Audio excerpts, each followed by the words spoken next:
to introduce our first guest, and she has a long list of credentials, so forgive me because my eyes are going to go back and make sure that I get them correct.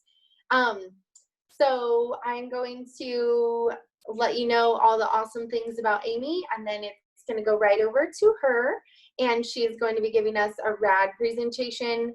I know that I experienced this. I still sometimes experience it from snuggling Levi to sleep. But, you know, the common sorenesses associated with nursing. Amy has been a physical therapist for more than 20 years and specializes in pelvic health and John F. Barnes' myofascial release. Amy has found this to be the most effective way of eliminating painful restrictions and restoring mobility. I can attest to her awesomeness as well, personally. Her passion is to help women thrive throughout pregnancy and afterwards. Whether they've had a baby 6 weeks ago or 16 years ago, postpartum lasts forever. She assists them towards wholeness and empowering them to know their bodies, understanding the healing process, and offering therapeutic touch. She helps them to gain confidence with their abilities to do the things they love, and providing education so that they and baby can have an optimal start. Myofascial release addresses all types of ailments by relieving restrictions that can be causing 2,000 pounds of pressure on pain-sensitive structures. Ultimately, Amy created Moment of Truth Physical Therapy because she knew she wanted to focus on individual care and provide the services in the much neglected area of women's health. So thank you for being here, Amy. Right before I kick totally off, I have one more thing to say, which is our disclaimer here with the Leche League.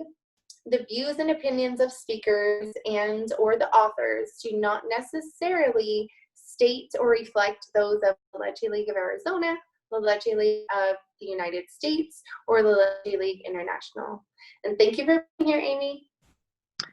Thank you so much for inviting me, Julie. Hey, ladies. I'm a little sad we turned off the camera just because I can't see any of you, but thanks for taking the time to be here today. So yeah, I'm a physical therapist. We are local to the Phoenix area. I actually just moved over to Peoria and opened the healing space because I wanted to add yoga, and we actually have several therapists, massage. There's a midwife and a counselor working out of here, as well as a holistic nutrition coach. So really trying to provide more services for mom families here in the Northwest Valley and help it be convenient under one roof. So anyway, I just wanted to say thanks for having me, Julie. And another great disclaimer is that obviously I can't see you guys. I don't know what you're going through. So this is some very basic advice, some basic tips. Again, given the challenges of a virtual format and Zoom, it's a little tricky to know if how to give you guys resources that you can take with you. So if any of you are local, feel free to stop by our office and we will give you one of these balls. I give these to all of my clients. They're kind of the consistency of a yoga ball. And that way, you know, we're happy to give you one of those, and then you can do a lot more of the activities that we have. I'm going to share screens with you again, just as a way for you guys to have these resources. Dan, I think I can see you on camera. Can you give me a little wave if you can hear everything okay? Oh, they just put you off camera. Can somebody on camera just give me a wave if everything's all set? Okay, thanks, Julie. Okay, like I can't tell if things freeze or whatever. So yeah, I will give you guys my address, and I'm going to share the screen really quick with you. So here's the stretches section, but if you go to our website, it's just momentoftruthpt.com. And under the home page, if you scroll down, there's a kind of a video about what we're about. But if you scroll down, there's all these free reports, and you guys are welcome to these. There's on lip and tongue ties, beyond breastfeeding, and some of the pieces that are really challenging for parents to put together when they are dealing with ties or not knowing if they need to get them released, and just what's going on with their baby. Stuff for getting back into the gym, our overall mailing list, what to expect with pelvic PT, and that's great advice no matter where you live. If you're going to see a pelvic PT, some things to know, hopefully put your mind at ease, know if it's going to help you. Same thing with this postpartum checklist or pain-free pregnancy. So these are up for grabs, you guys. So momentoftruthpt.com. Here's our new address right here at the top here in Peoria. And then under videos, I'm going to show you a couple of things that are under exercises. So our exercise page is getting a little cray-cray. We've got stuff under core, then strength. Stretches is what we're going to talk about today. And so under here, shoulder openers, but there's self-treatment with the ball, so you guys can come by and get this. But spinal curls, shoulder openers, and this upper spiral twist down here, down these, right in this section here under S and U, are the main things I'm going to talk to you guys about today. But I want you to feel free to hop on here and look at this stuff because, you know, it's just a website. It's up for grabs. Under our workshops, one of the things we're going to talk today is about breathing and awareness. And so we've, especially during COVID, we put a bunch of meditations on here for our clients. Again, just trying to provide resources when people are stuck at home, some different things they can do. There's a self-treatment with the ball for mastitis on here. The ball workshop was something we did live, but when we realized we weren't going to be able to hold any more workshops soon, Melissa and I kind of filmed that with me as the patient and her sort of coaching me through that. So in there you can see me releasing on the ball. I do some thawing, some unwinding, some things that can happen as you release. And so these are all available under here. There's obviously no charge for any of these, but some of these silly family squat challenge. These were workout things we were doing on video, just trying to stay sane when we were all locked up inside. So back to videos, and I'm not going to play them all for you guys, but it's so important. I'm actually going to stop sharing screen for right now. I just wanted you guys to have access to that information and know how to find it. And so again, the free reports on the home page, and then if you go under videos and click on exercises. But like Julie was referencing, a couple pieces of information, and there are people that are going to speak to you guys throughout the course of these events that are way more qualified to talk about the actual dynamics of breastfeeding. But one basic tip is bringing baby to breast, not breast to baby. I remember when I was nursing, my kids are 14 and 12 now, but I just was always like making sure it was tipped into their mouth, and like I'd end up sitting so awkwardly the whole time I'm nursing. And it's like just trying to let them sit back, getting into a comfortable position, learning lots of different poses like side lying, you know, reclined, football hold, cradle hold, just so you have different variations and options. Making the most of like your boppy pillow and other pillows to just support babies so you're not holding or tense. I think that can be really valuable and critical during those initial months as you're, you know, getting that whole relationship going. And so tension that builds up here, again, laying on the ball and some of those different things can release. But even if you don't have that, taking just a few minutes to really deep breathe and roll our shoulders around. You know, this isn't rocket science, you guys. The main thing is us mamas don't give ourselves the 5 minutes we need to take care of ourselves. Never mind 15 or 20 of, you know, an actual yoga class or a workout or some stretches. And so doing that in the videos that I talked about, shoulder openers are great. I'm going to try to turn sideways so you can see. It's not just the shoulder where you stretch back like this. You just go a little. It's just to lean over, but then as you bend over and twist at the hip, it's much more gentle than it sounds, but you're just going to lean, rotate a bit, and as you bend over and rotate, it really opens through all these ribs. And so we don't feel pain and tension in our ribs, but as that wraps around to our back here, then this area gets very, very tight. And so in terms of symptoms, what we see clients show up with or experience ourselves is shoulder pain and neck pain. So what do? We maybe get adjusted, or we try to stretch our neck, or we try to stretch our shoulders. Not necessarily a bad thing, And obviously shoulder openers sounds like it would be a shoulder stretch. Maybe I need to rename some of those. But it's more for this rib cage area here that just sits there. And we're nursing and our boobs are bigger than normal, and normal that our frame is used to supporting probably.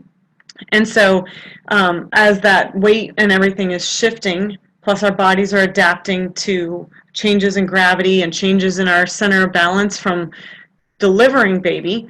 And so all of those factors can contribute to our body being like, where the heck in space am I? What do I need? What's going on with my posture? What's pulling on me? And so again, the stretches I'm going to mention are really just to help get to more of that root cause. Again, shoulder rolls are always a great go-to. Some deep breathing, always a great go-to. Again, on the website, we've got those meditations. We also have a video under core called Filling and Emptying Breath. I use that with clients related to connecting to their pelvic floor, but I'm sure all you breastfeeding mamas wouldn't mind some of that as well. So we want to make sure that we're getting to this rib area and this thoracic area, because that's really where the tension builds up. And again, that's not what hurts. So our attention doesn't go there. The second one I really am a big, huge fan of is spinal curls. This can be as simple as imagining that your whole spine are beads on a string. Your head's the top bead, your sacrum or tailbone would be the very, very bottom bead. So all those vertebrae, you can imagine they're going to roll down one, almost like how pearls would curl over and they can only go so far before they bump into the next bead. But so you just start with chin to chest. Now maybe just this causes pulling and tension down your back. If that's the case, I would encourage you to just let your head comfortably drop and just breathe. It's extraordinary how powerful it can be just to ask your body what it needs. Take those few extra minutes, you guys. You're worth it. It'll relieve pain. It'll help you be able to nurse and be more comfortable, which is going to help you have more ease in your system, which is going to make the whole process more ease and baby. They pick up on our tension, and even when we know that, it's like, I'm trying to calm down, I can't be any more calm. And so obviously their tension picks up on our tension, and we don't even know what to do about it. And so again, please don't underestimate the power of breathing. But so as you curl down, if it's tight here, hold here. If you're like, meh, no big deal, you drop down a little more. I'm not sure how far before I'm off your screen, but as you curl down, and normally you do this standing. I'm sitting in a chair so you can see me, but you can even lean your butt against a wall. So as you curl down, you're draping, you're curling, and you just go slowly. Like right here feels pretty good. And when I get to here, now it's really tight again. So I'm feeling a pull right in here. So any tight spots that you feel, you're just going to take a couple extra breaths there. So you pause, take a few breaths, wait for it to ease, and keep curling down. Doing just 3 or 4 of those spinal curls per day can be phenomenal. Or do like 2 as you get out of bed and you're achy, or maybe you get out of bed because baby's crying for first meal of the day. So you go nurse, and then baby's playing happily, or somebody else can play with baby, and do a couple then, just to open everything back up and keep that tension from building up. It's not just that one awkward time of nursing. It's all the different times of nursing. Sometimes I know too, I'll wrap it up with this, that nursing a lot of times is mom's chance to get on the phone and catch up. Check in with the world, go a little brain dead on Facebook or Instagram, just looking at what's going on. And that's nothing wrong with that. By all means, like that might be your only free moments to binge Netflix. I get it. But if you can just give yourself the gift of a few breaths without that distraction, just you and baby, just relaxing, breathing into your body, settling in as much as you can. I'm going to put the link to my exercise page so you guys can save that. Our website's just momentoftruthpt.com. Exercises is where that section I showed you was. Under videos is also that workshop section. So mamas, you're worth it. Please give yourself some time to stretch, give yourself some time to breathe, and hopefully that'll help you feel a lot better throughout this journey. Thank you so much, Amy. I appreciate having you. And Of Amy, course. let me know, I'm so excited that we'll have a third thing to give away. She has offered to donate a massage for we did try to do this for anyone statewide and further, but this you would have to be in local to come in. But for a massage at her new place, the Healing Space. And Courtney's absolutely amazing at pregnancy and you. postpartum massage. You're so welcome. And cupping. I actually just had cupping for the first time about a month ago. And speaking of that upper back area, mine gets really tight. And it was the best my back had felt in ages. Only downside, I then followed that up with like painting and a bunch of stuff as we were getting ready to move to the new space. So I need another one. But she's amazing, you guys. And yeah, we're happy to donate that hour massage. Sorry for anybody who's out of town. But yes, please come in and get that. And if there's anything else we can do, you guys, please reach out. We are here to build community for moms and serve you guys. And I just love that you've put this together, Julie. Thank you. Thank you for being here. So I'm going to pass the baton to Lauryn. And Lauryn is a leader in the Tucson area. And her family relocated here about 2 years ago from New York. And she has 2 children, ages 6 and 3. She's been a leader for 4 years. And prior to that, she served 8 years in the military. She got involved with the Leche League after her first child was born. And her local leaders were by her side every step of the way and then invited her to become a leader shortly thereafter. She's finishing up her degrees in biological anthropology and African studies. When she's not assisting families along their feeding journeys or studying, she does have a whole handful of hobbies. She enjoys spending time in her vegetable garden and practicing different methods of food preservation, roasting coffee, and anything outdoors, really. She loves to travel and learn about different cultures, but COVID. So she's going to be doing solids. So something that we all, either are eager to do or have introduced. And I know that even though my son is almost 5, I still love to learn tips and tricks to make feeding fun. So thank you for being here. Thank you. So this is actually my most favorite topic to talk about because I think a lot of people, especially with new babies, always stress, there's so many products on the market. There are so many things marketed for feeding your baby and, what's best for baby. And the truth of the matter is that up until 6 months, breast milk is best for babies. Another fun fact about milk when it comes to baby's immune system, and not only does it support the immune system, but it also supports the microbiome. So basically that's going to help get your baby ready for solids, ready to eat, try out new foods, and also keep them healthy. And I know there's a lot of confusion about like signs of readiness, and a lot of just normal baby behavior is often misconstrued for signs of readiness. So the true signs of readiness for starting solids with your baby, baby's 6 months old. Baby is able to completely sit unsupported without the use of a boppy or anything else. Baby no longer has tongue thrust reflex. So if you're putting food in your baby's mouth and they're kind of just spitting it out, they're probably not ready to go ahead and start solids. And also the baby will develop that little pincher grasp where like they can do this with their thumb and their forefinger. And that's super helpful for when they are eating and picking stuff up, to be able to grab that food and leave themselves in control. That's really ideal. A lot of signs that are not readiness for food. A lot of our parents mention, baby's chewing or I'm chewing and, the baby's chewing, they're drooling. These are all just normal things that babies do. They mimic you. They'll watch your fork when you bring your fork or your spoon to your mouth. They reach for the food because they see you kind of, messing with the food, so they want to mess with the food too.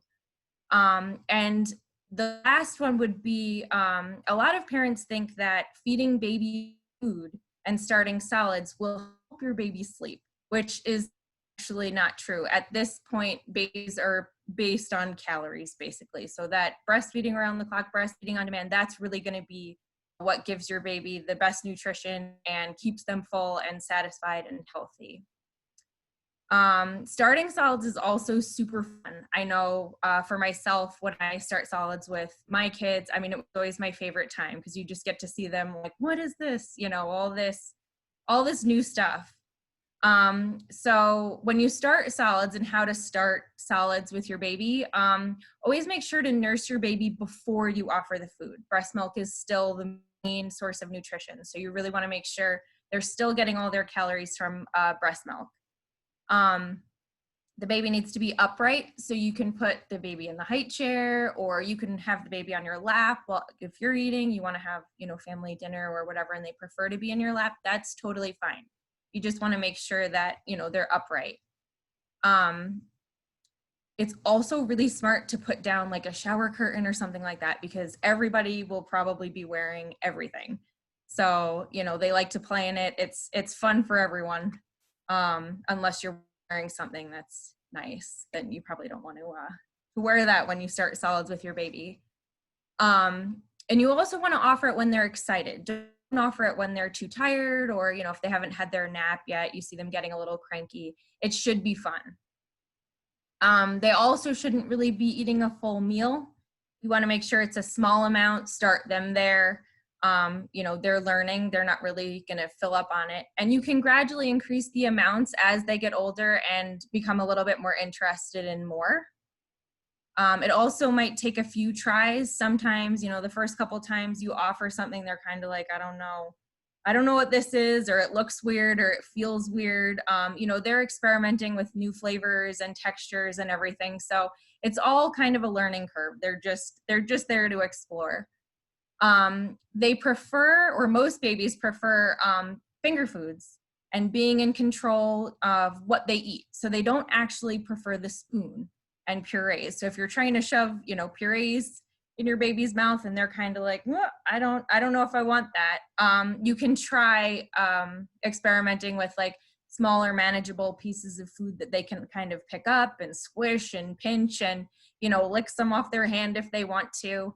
And then it also leaves them in control of what they're eating, how full they are, you know, which should always be the case, considering even as adults, we don't like people force feeding us or, you know, giving us something that we don't like. And you want to start with gradual single ingredient kind of foods and wait about a week or so in between, because this also helps rule out allergies or any food that might upset baby's stomach. Some of the great first foods that we hear a lot about, fruits and vegetables in manageable pieces. So you can cut them, you know, into a piece that's manageable for baby. And that's really the key. Don't hand your baby a steak and be like, here you go. This is where we're starting. Because it probably won't go well. But if you cut it up nice manageable pieces where they can just pick it up and, you know, smush it around and stick it in their mouth, that would probably be, you know, a lot of fun for them and a lot of fun for you as the parent to see them explore, you know, things that are new to them. If a food is too hard, you can steam it, you can bake it, you can make it soft and great for them to eat. Of course, don't give them chunks or anything that they could possibly choke on. You want to cut them like into nice small little squares, or even sticks for them to gnaw on or smush against the roof of their mouth. That's kind of what you want to prepare for them. Some of the favorite foods include like bananas, blueberries. You can cut them into quarters, so they're like little pinchable quarters. Pieces of apple or pear that have been cooked, avocado, potato pieces that you've steamed and prepared for them. Anything that you're eating for dinner, really, there's probably a way to prepare it that would be good for your baby and manageable for them. Steamed carrots, green beans, squash, meats that aren't too tough. You don't want to go, again, giving them a steak. Make sure it's soft enough. Fish and some soft grains. And you always want to offer breast milk again after. So after you have fun and everybody's cleaned up and everything, you want to make sure you're nursing them again, just to make sure they're nice and full. a lot of common misconceptions that we hear when it comes to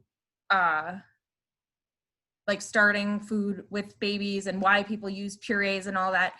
Some people think that the baby will choke. The key here is manageable. So you want to make sure that you're giving your baby something that's totally manageable, that they can manipulate, and it's not going to be a choking hazard for them. A lot of people also say, let's start, rice cereal. My pediatrician recommended rice cereal, and that's great. And but you don't need to start with rice cereal. It's pretty much just empty calories that really aren't going to offer your baby, number one, a learning experience, and number two, no real source of nutrition there. So stick with whole grains and things like that. They also claim that baby needs iron, which of course is different for the breastfed baby. If you are concerned about your baby's iron, or the doctor is concerned about your baby's iron, they can always check that and monitor that. But a breastfed baby doesn't need anything, iron fortified or anything like that to start. A lot of parents also think that babies need water, which babies get all of the water they need from breast milk. Of course, you can offer a tiny, tiny cup of water if you want them to experiment with that, but it's really not necessary. You can put breast milk in a cup, or, but you really don't want to fill them up on water. And to wrap it up, safety. So you don't ever want to leave your baby alone in the height chair when you're feeding them and they're eating. You don't want to risk them choking, or, they could fall out of the high chair. They're tricky. So you never really know. You just don't ever want to leave them unsupervised. And if your family has a history of allergies, please make sure that they're in the loop when you are starting solids. Just in case, you find that they have an allergy or a sensitivity to something, you want to make sure that you have someone who's aware and can help you navigate the rest of your journey. That's basically it. Thank you, Lauryn. You're So welcome. to reiterate, should we do the cereals first? No. No. No, nice whole. No, nutrient dense. Nice, delicious fruits and vegetables. Yes. No, skip the cereals. Yeah. Well, thank you so much. We appreciate your time. And if anyone has any questions, we can put them in the chat. But also, if you're a part of our Facebook group, so is Leader Lauryn. So we could start a thread in the group if anyone is interested in further discussion about solids. Thank you, Lauryn. Thanks. Okay, so I'm going to share my screen for a moment so that I can show you the shirt that I was talking about. This is beautiful Danielle. Anything you can do, I can do breastfeeding. I had her snap a picture to send since she was covered with baby earlier. Oh my gosh. Such a cute top. There's a code for 30% off in our virtual swag bag. So it comes in a different, a couple different varieties. And then I'm gonna hop back over, turn that off. I have Reagan coming up next. So the first 6 weeks featuring Reagan Zerfis, the owner and primary provider of Wildflower Services and Consulting, LLC. She has been working with families and young children in Cochise County for 10 years and families in Arizona for 15 years. She has worked as a home visitor, educating and supporting families during pregnancy, and for the first 5 years of the children's life. She's been a coordinator and operator and an early childhood nutrition program educator. She's professionally trained in the Strengthening Families Protective Factors framework, which includes resilience, adverse childhood experiences, strength-based approaches, and social emotional development. She is also an international board certified lactation consultant, and she has been since October 2019. So without further ado, I'm going to pass the baton. Reminder that we have sign-in sheets in the chat links, and that is how you will be entered for the giveaways. And we have 3 awesome giveaways. Let's see if we can get Regan.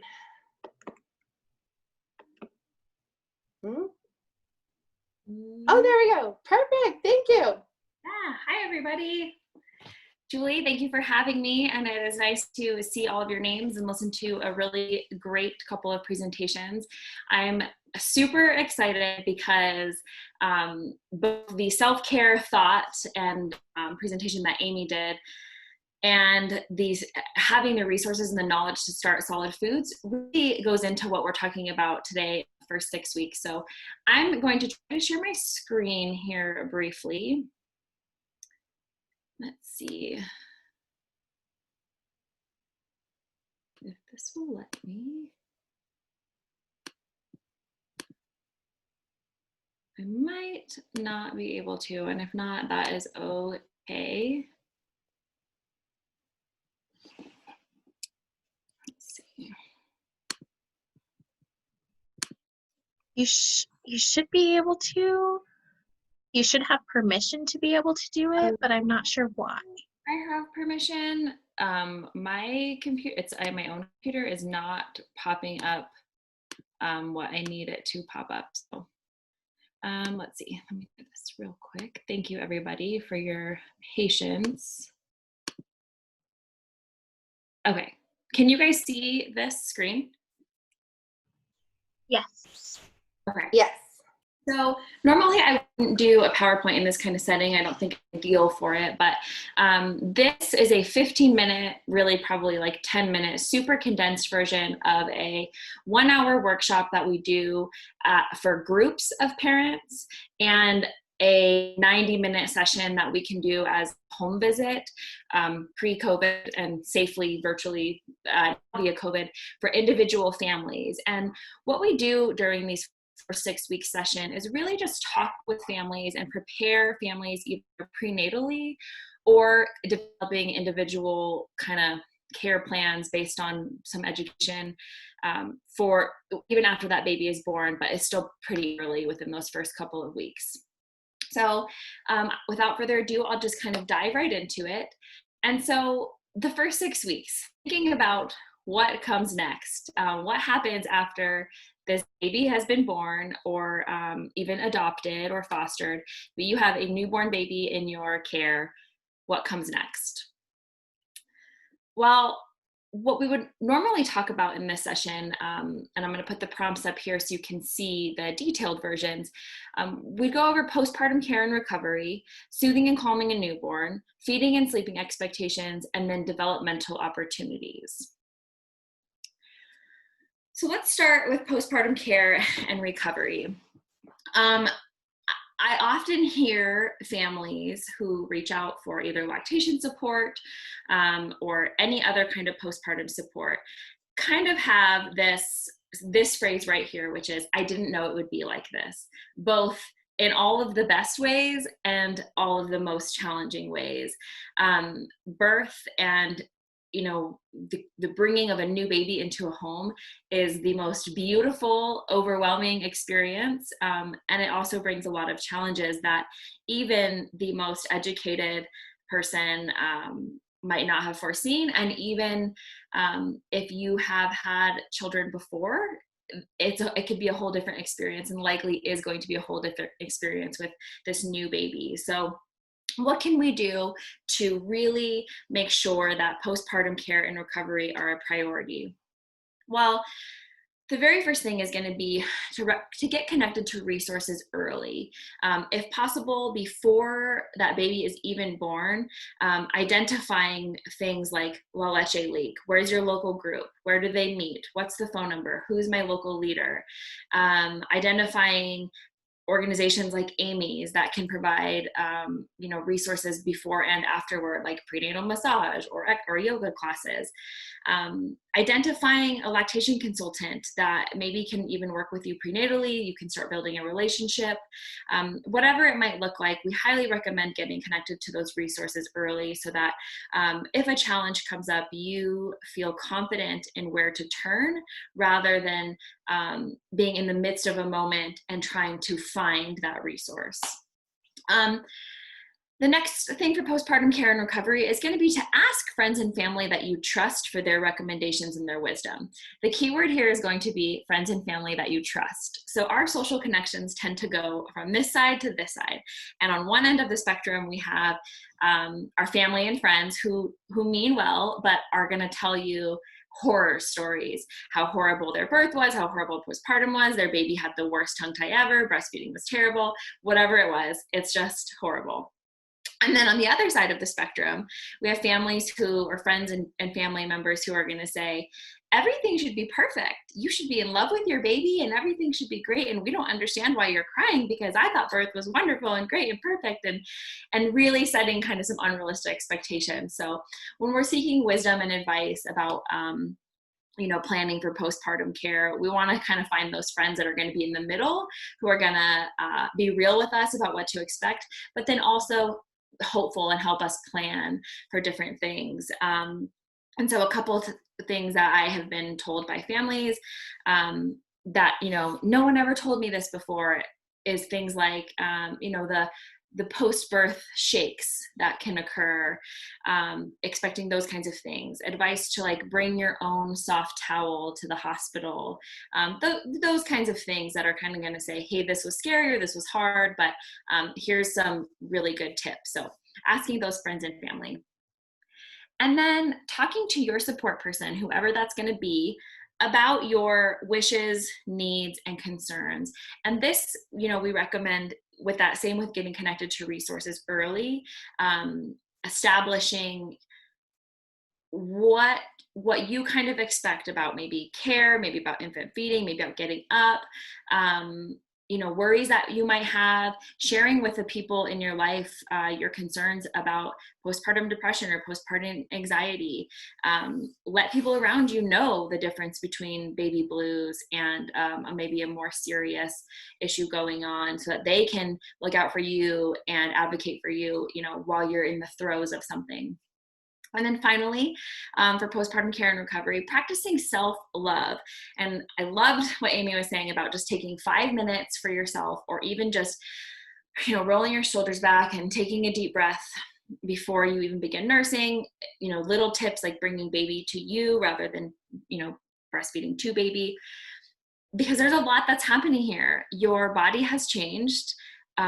Your mind is dealing with a lot of different hormonal shifts and a lot of changes, maybe with new motherhood or being the mother of this new baby, and really taking care of your spirit and recharging the things that make you feel good, which is maybe sleep, or maybe it's asking visitors not to come over, or whatever it is that's just going to allow you to be in a really strong centered place to parent this newborn baby.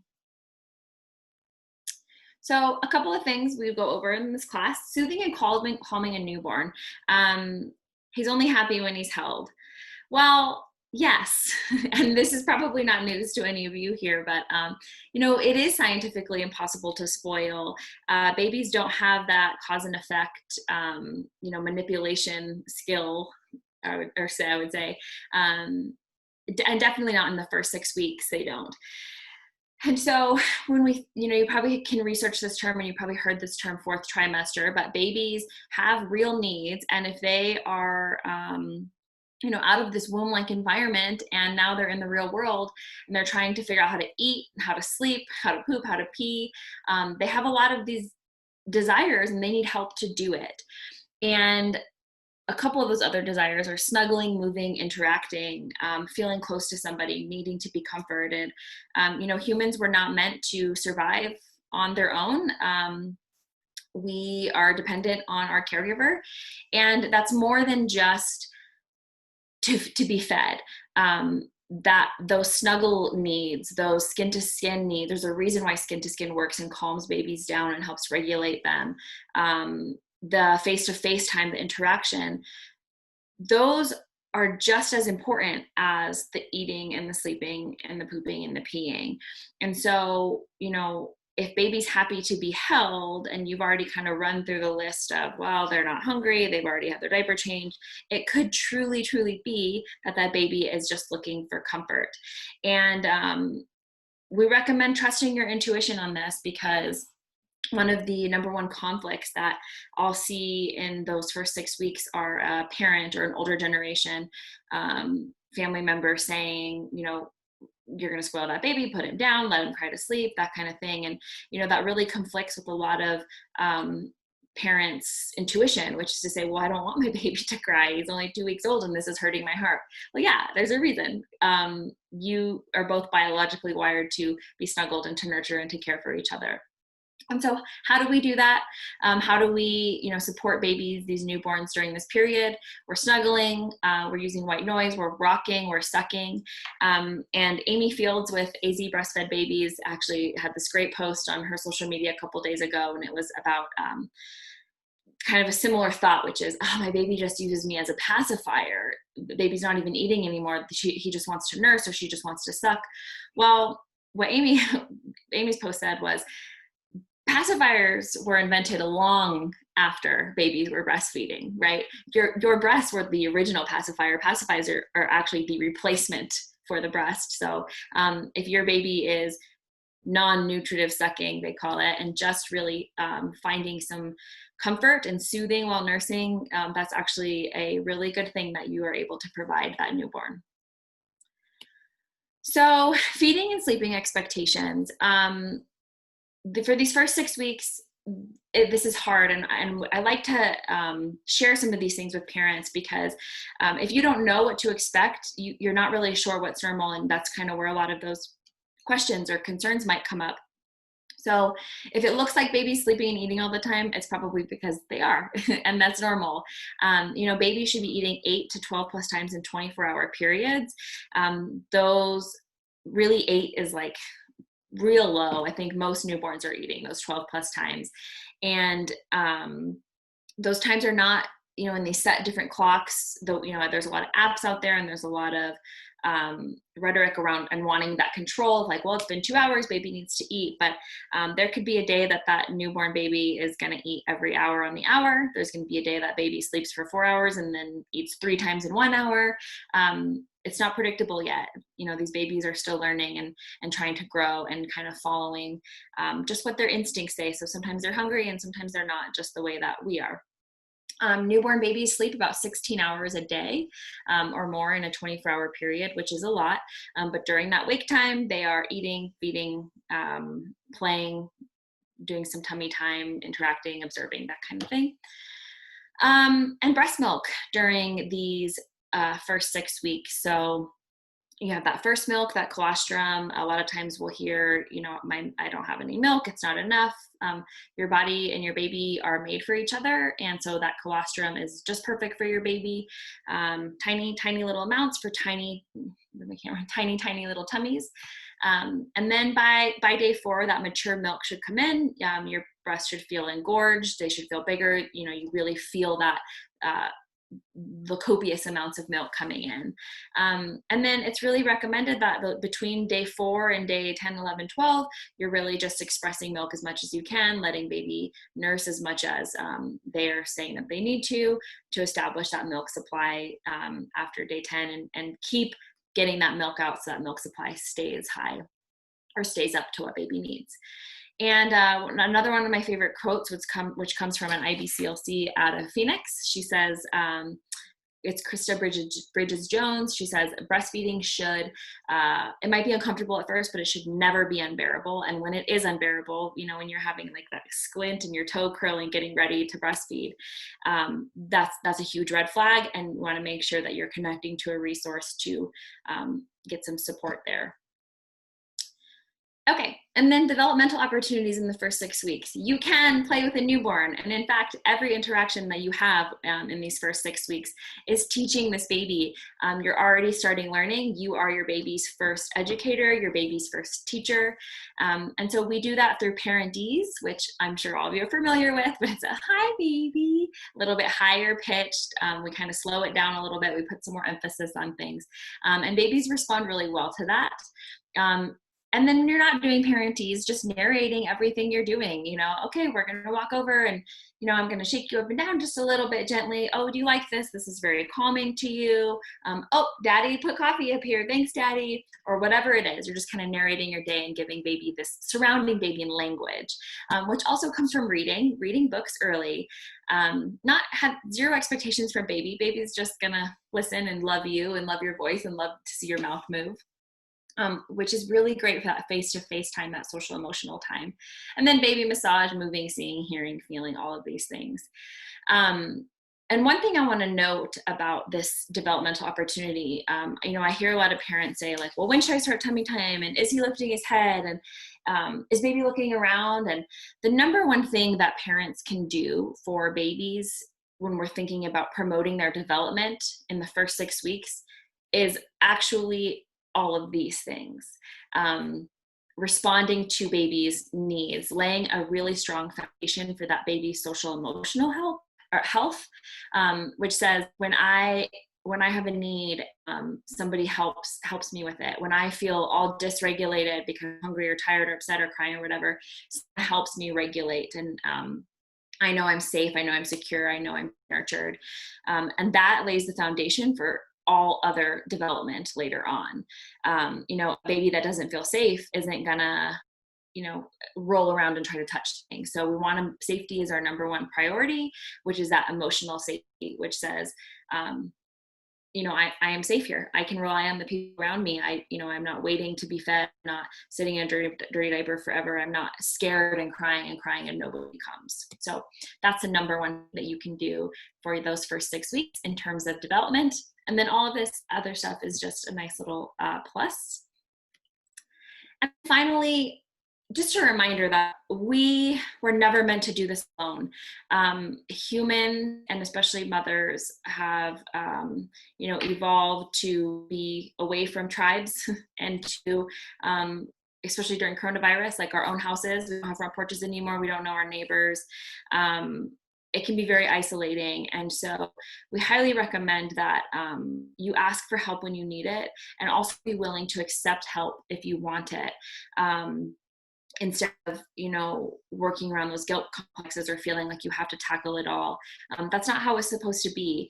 And help, if you are an isolated person who maybe, doesn't have a lot of family, or maybe you're military and, none of your family's here and you don't know anybody, help could be through La Leche League. It can be through a lactation consultant, your pediatrician, a mom's group on Facebook, whatever it is, there are resources out there. And so I just volunteer myself. If you ever need to get help connected to any resources or any moms like that, I'm going to link my email here. And if you're not in the area, that's what we're supposed to do. I'll connect with somebody and somebody else can connect with somebody else, and we'll make sure that you get this help when you need it.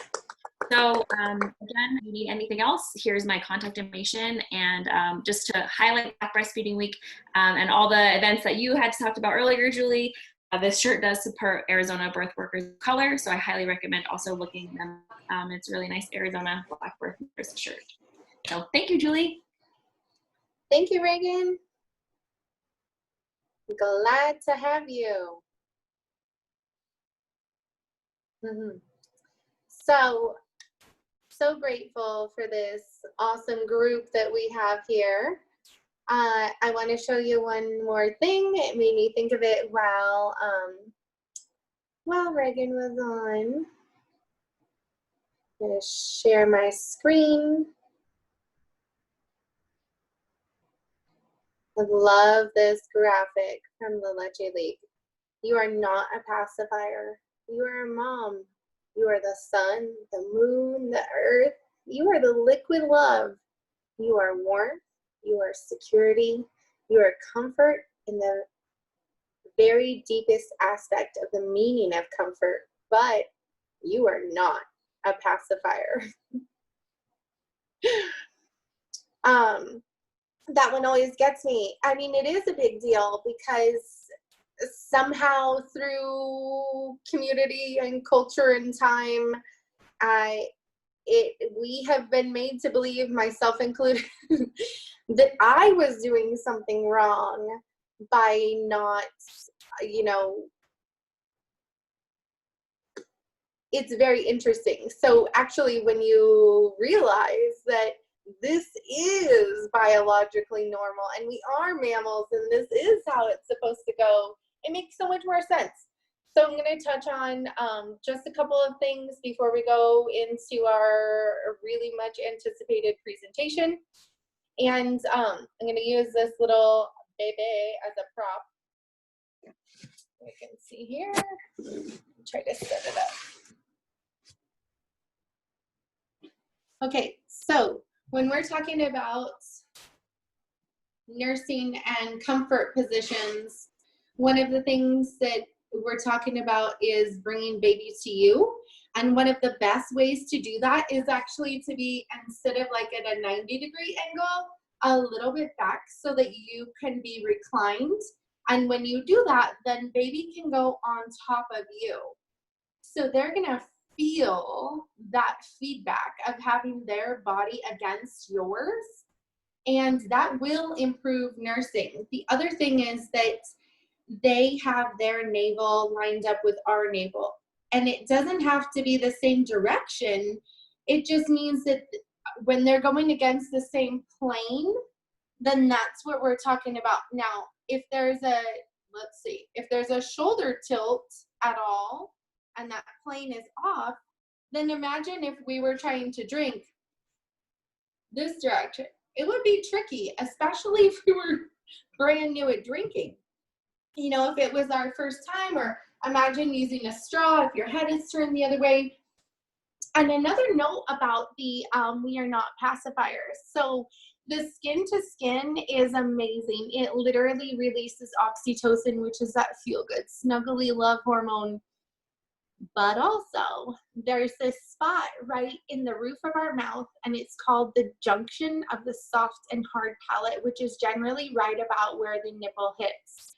And when nursing, the back of the tongue gets raised and lowered and raised and lowered, and it rocks the nipple on that junction of the soft and hard palate. Now, if you can picture, it's pretty much center, right in the middle of the head.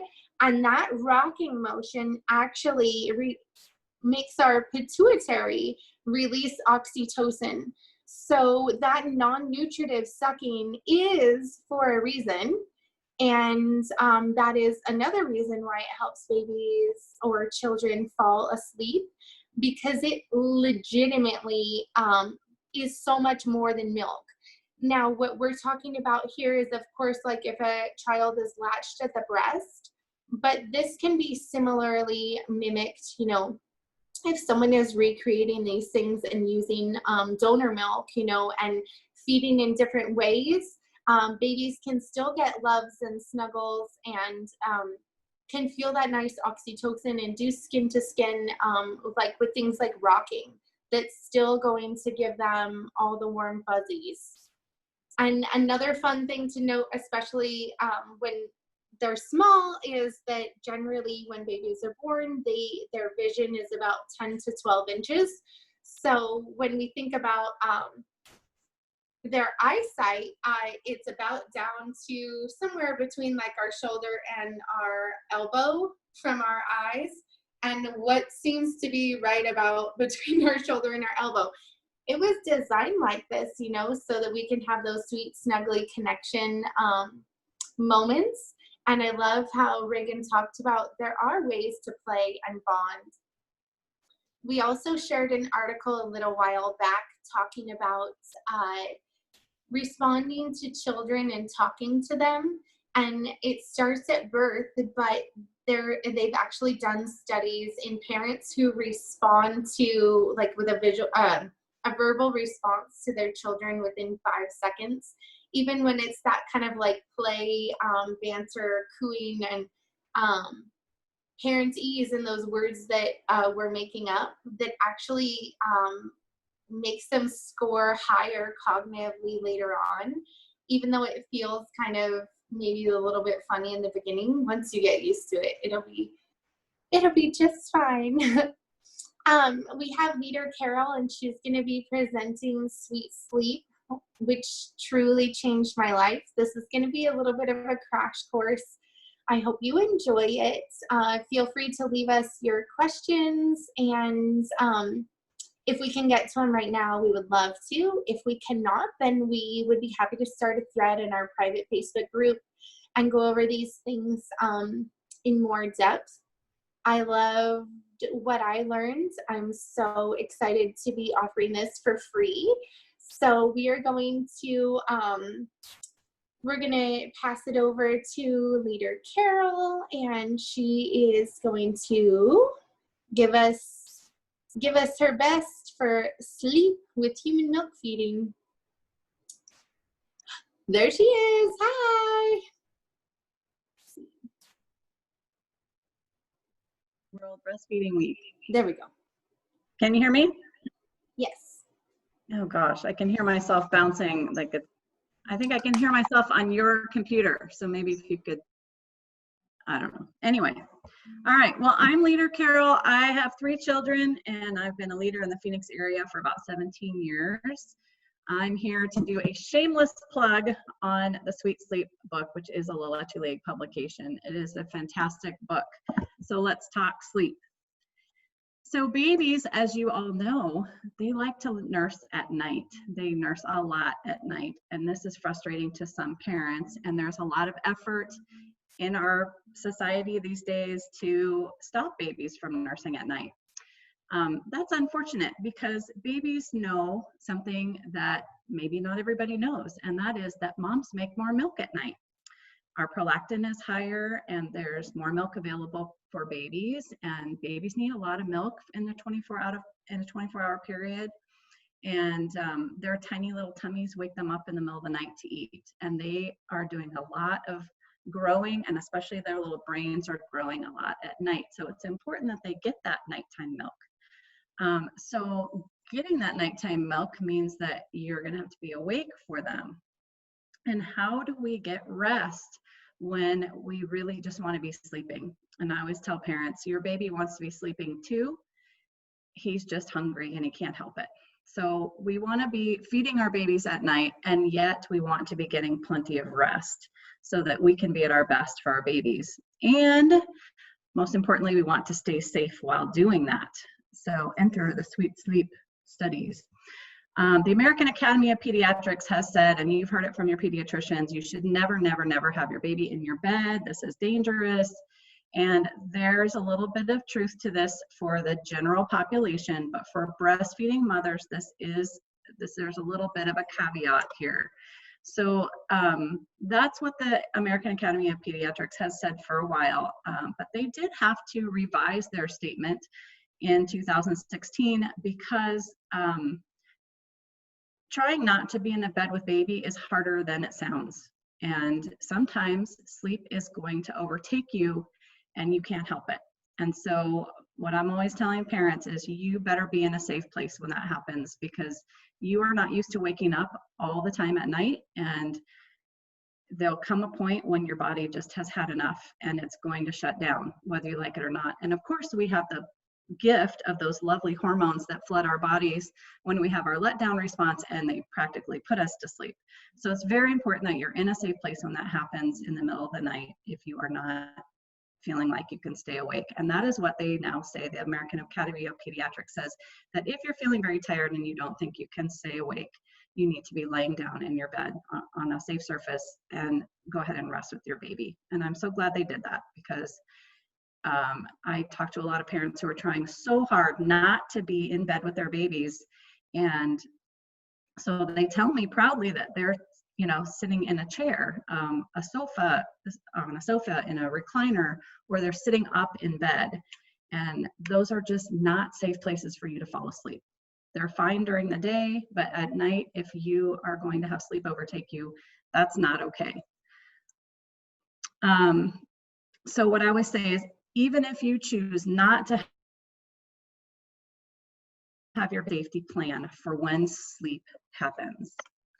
So enter Sweet Sleep. This book at least will put your mind at ease that if you're not a family that chooses to have your baby in your bed, at least you know that you can do it safely if you're a breastfeeding family. For those of who want to breastfeed and have their babies in bed with them, this will set you free. As Julie said, it may change your life. So what the researchers did, and this is written by some amazing IBCLCs, Diane Weisinger, Diana West, Linda Smith, Teresa Pittman.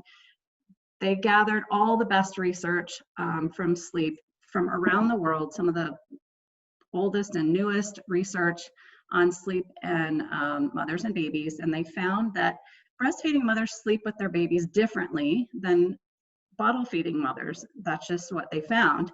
And when they separated some of the big mistakes, like, and we're looking at like the rates of SIDS or suffocation when babies are in bed with parents, they separated out things that didn't apply to breastfeeding families, bottle feeding, sleeping on sofas or in reclining chairs or in water beds, the kind of big mistakes that really don't apply to breastfeeding families. When they separated all those things out and looked at what were the statistics with breastfeeding families, they found that your baby is just as safe in your bed with you as on their back in their crib by themselves.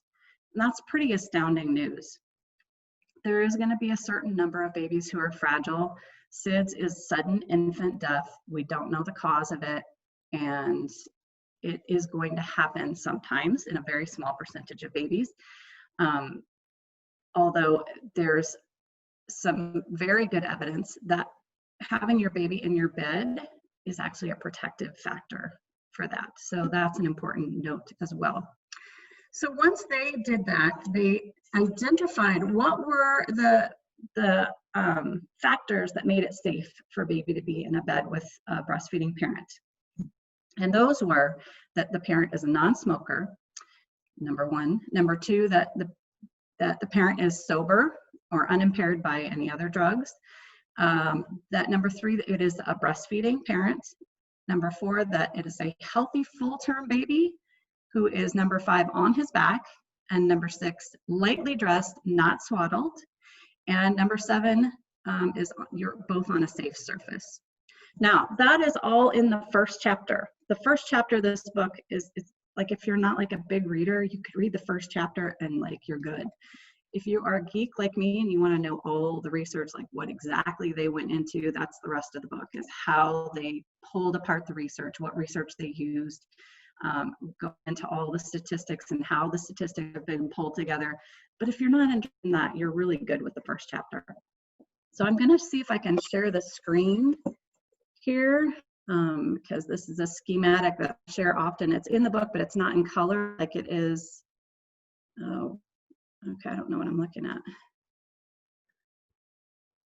Here we go. There we go. Okay, so I share this often. This is the Safe Sleep 7, and it is from this book. So I'm just going to go in a little bit in depth on these items. So babies we are recommending, and so does the American Academy of Pediatrics, that babies sleep in the bedroom with the parents for the first 6 months to a year. However, we know that if the babies are sleeping in a room with a parent who smokes, that is a risk factor for sudden infant death. So if you're a smoker, it's not a good idea to have baby close to you at night, unfortunately. Number 2, you need to be sober. Now this also includes the Percocet that you may go home from the hospital with, or any other medication that you might be taking that is sedating. You don't want to be sedated and sleeping with an infant. A nursing mother, they found that nursing mothers have their babies next to them differently than bottle feeding mothers, and they respond to them differently. There's a biological connection here that's just a real thing. Breastfeeding mothers use a cuddle curl, so they have elbow and knee, creating a nest where baby is safe and their face is near the breast. Their face is not up near pillows, it's not down under covers. They tend to be very safely right at mom's breast. The other thing is that you're nursing day and night. There's a protective factor of that biological connection, which I kind of mentioned.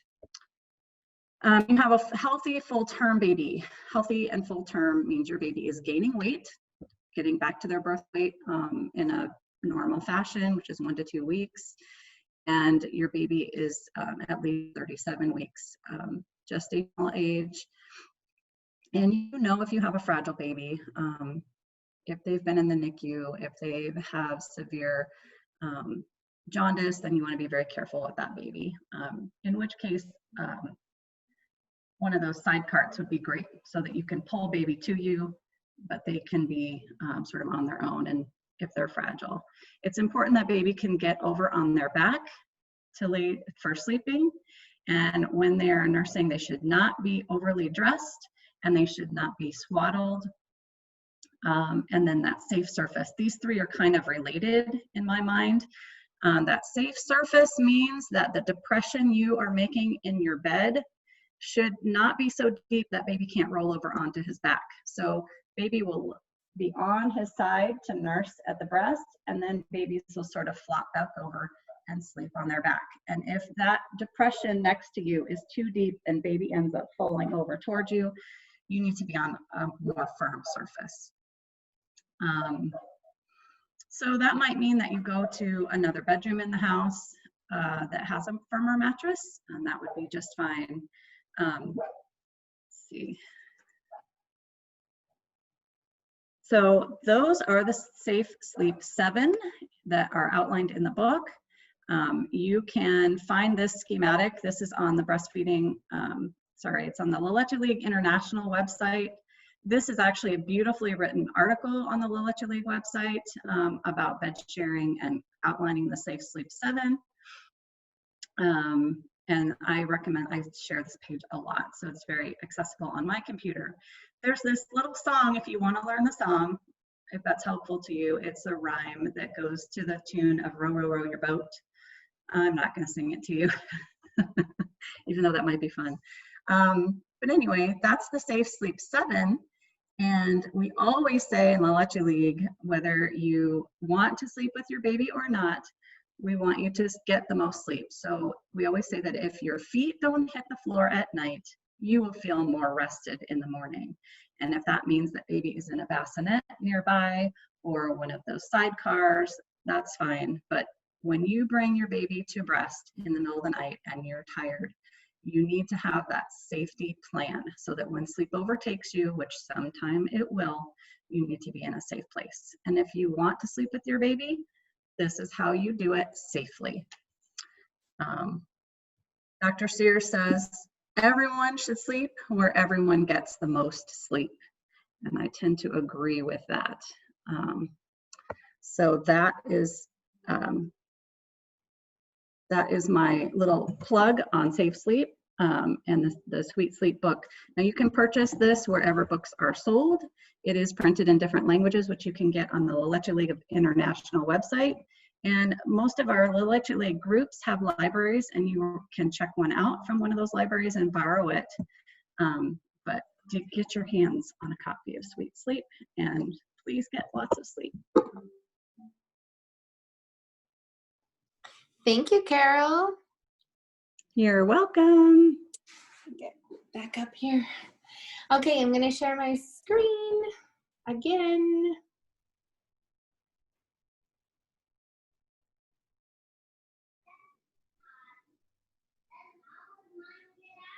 So I don't have all of the images that I wanted to share with you, but I was just thinking of this when I was listening to Leader Carol, which is trust your instincts. Nursing to sleep, what we hear. Your baby's using you as a pacifier. This is going to become a bad habit. It's wrong.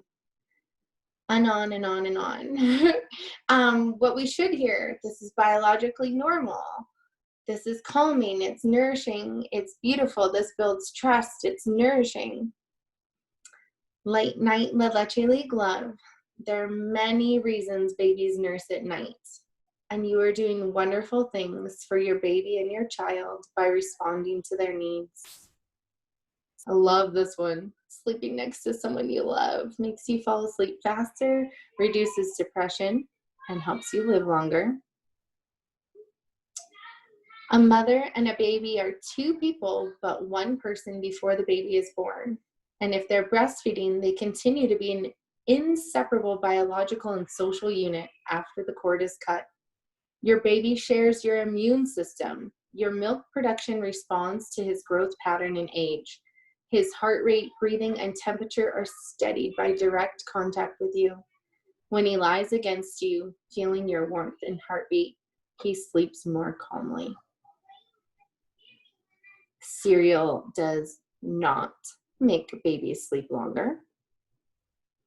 Here's that Safe Sleep 7. Bed sharing safe surface checklist. The firm mattress, tight fitted sheets, no pillows nearby, stuff the cracks with something firm. Watch out for cords if you have your phone charger and stuff nearby. It seems common sense, it pretty much is, but just make sure to kind of do like a walkthrough and a little test. And then I know you'll sleep better at night if you feel relaxed enough to know that you met the guidelines. So many families choose to bed share occasionally or regularly. And we do provide information about that. One of the main things that we talked about aside getting the room healthy is that parent is going to be a non-smoker and sober, and then baby isn't going to be swaddled. So on the same surface, dun, da, da, da, creative nighttime scenarios. Some families utilize different setups to make nighttime parenting easier. The Leche League provides information on sleep safety and trusts parents to assess their own risk factors and decide what works for their family. So floor beds, sidecar cribs, attached co-sleepers. This is all the same stuff that Carol talked about, but I just wanted to touch on and show some pictures.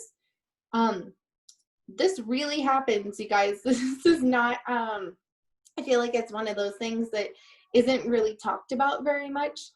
But there are people who sleep, you know, with their family and one, you know, at one time of night or the other for years.